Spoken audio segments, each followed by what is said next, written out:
Told you we was giving you the okay back today to make a way. He gon' die today. All right, let's get into it. K WIL, how you doing? I'm good, man. I'm blessed. For sure. I appreciate you coming, sitting down with us. For sure. Trying to get tapped into Tulsa a little bit. So, let's just take it back, man. Let's. Are you born and raised in Tulsa? I mean, I was born in Tulsa, and then I moved to Kansas City, and then moved back to Tulsa when I was in like the 6th grade or 5th grade, and I've been here ever since. So most of your life been in Tulsa. Yeah. Most of your formative life. Yeah, like my me growing up and becoming a man, it happened in Tulsa. For sure. So how does music get into the picture? Like, is that something you're always interested in, or? I mean, yeah, I've always loved music, but I think my story is kind of like everybody else's. You know, I would freestyle with my friends. We would be smoking and be in the car freestyling, you know what I'm saying? And then it got to a point where I just enjoyed it, you know, and I'm like, maybe I can really put something on a song and really put some thought into it. And then, yeah, I tried it one day, and then ever since then, I've just liked hearing my voice on the beat. For sure. So when was this? When? Yeah, like when, or? I recorded my first song probably my sophomore year of high school. Okay. Sophomore year.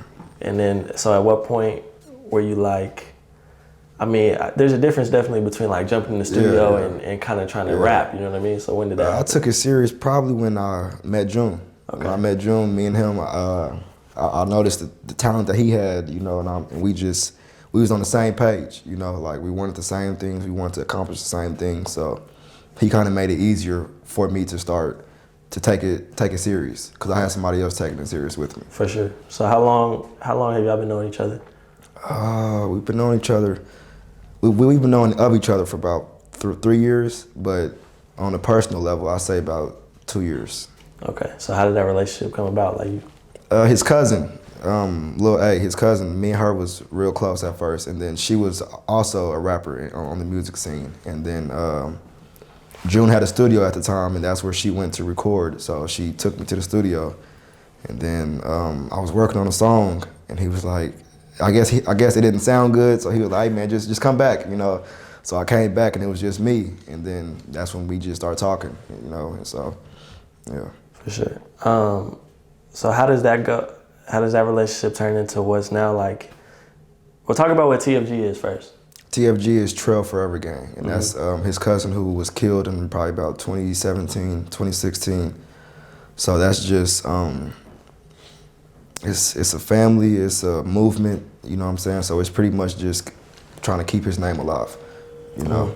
So what is your role in that situation like? What's my role in TFG? I like to call myself the Renaissance man. You know, I do whatever needs to be done. I do everything. You know, so yeah. Sure. And is that somewhere y'all? But I don't mean to cut you off, because I think I took the question the wrong way. My role in TFG is to scout talent. You know what I'm saying? To be a little bit more precise with you, is to scout talent. So I'm going towards the A&R way, you know, so that's kind of my role in TFG. Okay, that was gonna be my next question. If y'all were looking for like trying to sign more people and add people to the roster. For sure. Okay.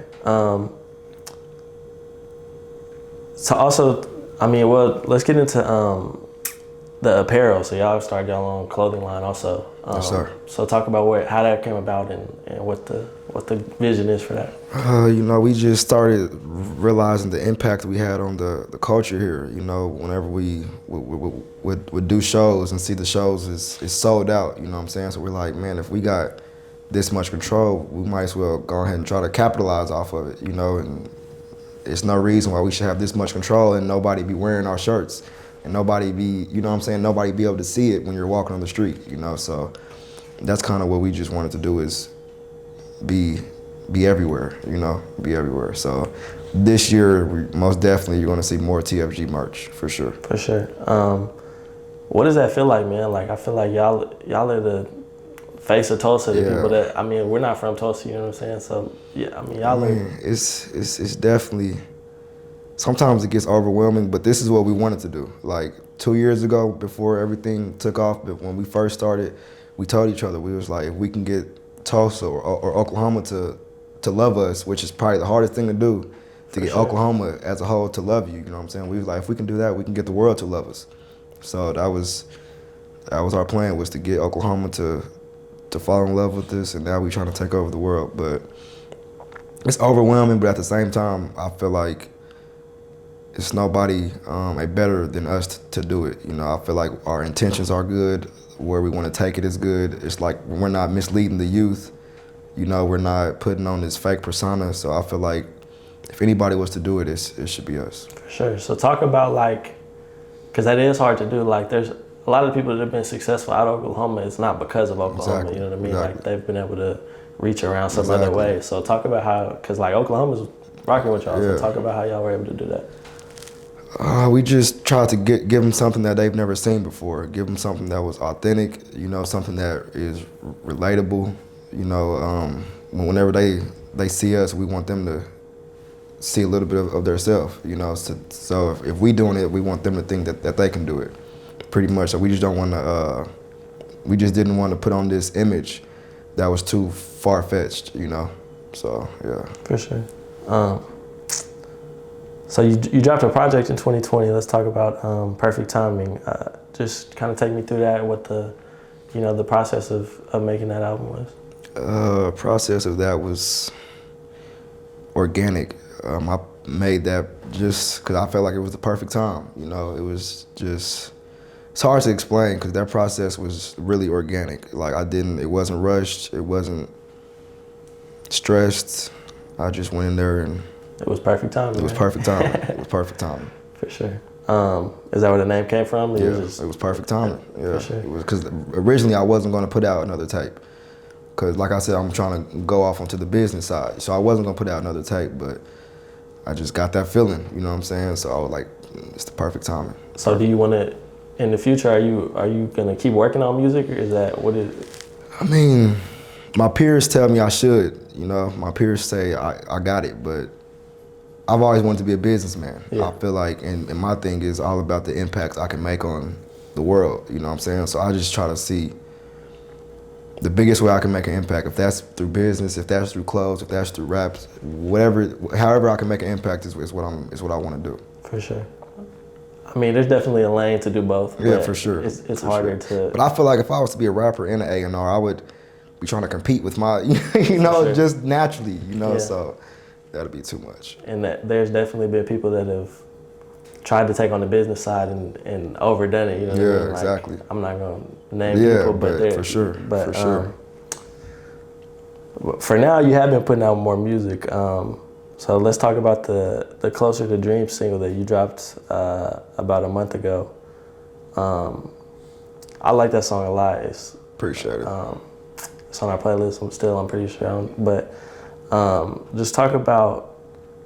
just take me through that song and like what the recording process and kind of the first song I ever made was to that beat, that Closer to My Dreams beat. So when I found it again on YouTube, it was like a full circle moment for me. You know what I'm saying? Because that was the first beat I had ever recorded to in 10th grade, was on that Closer to My Dreams beat. So it was like kind of like a challenge. Like, okay, you know, like, you know how you hopped on it in 10th grade, and let's see how much you've grown. You know, so it was just a self-challenge thing to me. Like, let's see how much you've improved. You know, dope. on the same beat. So for sure. So one thing I have noticed about you don't really do the visuals as much. Yeah. So what's going on with that? I'm just waiting on the perfect song, because one thing about me is it's not pressure, but if you look at June and his visuals, it's not basic. Yeah. They're not basic. It's not normal. You know, we're not just in the house just standing around. So when I put out a visual, I feel like it has to be on that type of level. You know, I can't just put out any type of visual just because the fans want a visual. You know, me and June always say it's quality over quantity. For sure. So I'd rather put out, you know, I'd rather just take my time with it and put out something that's worth it, you know, instead of just putting something out there. Do you feel that pressure from him? Like, not in a bad way, but no, it's not in a bad way, but I definitely feel that pressure, because June is great. You know, June is great. You know, so I definitely feel that pressure, but it's a good pressure. You know, it's like growing up with your brother, and you see him he's a star in basketball. So he's like, I want to, you know what I'm saying? I want to be as good as him or better. So it's kind of like that, you know what I'm saying? Like a brotherly little competition. Like he's good, but I like, you know, yeah. It's just something to aim for. You know, you can't slack. Yeah, I can't slack. I can't slack. So just talk to us about what's coming in the future. What's the next move? Big things, big things. I don't want to really speak on it too much, but this year is going to be a big year. You know, we look forward to picking up where we left off last year. You know, so more music, more moves, more content, just more TFG. For sure. More TFG. Nothing specific? Just stay tuned. Just stay tuned. It's the countdown is real. Okay. So yeah, just stay tuned. All right, you're keeping solid to that. Yeah.